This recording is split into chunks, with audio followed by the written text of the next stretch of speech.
বাংলাদেশের সব মানুষের নাম বদলাতে পারে, বইয়ের পাতায় স্বাধীনতা সংগ্রাম বদলাতে পারে।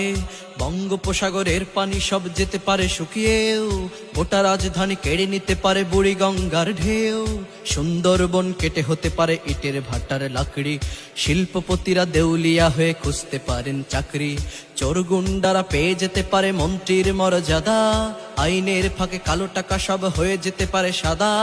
অনেকেই বলে এই দেশ নাকি হুজুগ জাতির দেশ, দফায় দফায় বদলায় এর রং ঢং পরিবেশ। তাই বলে ইসলাম এদেশে হুজুগে হবে না শেষ, হুজুগে হবে না শেষ।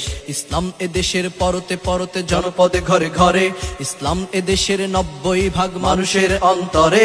ইসলাম নিয়ে কেউ ছিনিমিনি খেলে এমন সাধ্য নেই, আর কিছু থাক না থাক তবুও ইসলাম থাকবেই। সবকিছু বদলে যাক তবুও ইসলাম থাকবেই, আর কিছু থাক না থাক তবুও ইসলাম থাকবেই। সবকিছু বদলে যাক তবুও ইসলাম থাকবেই।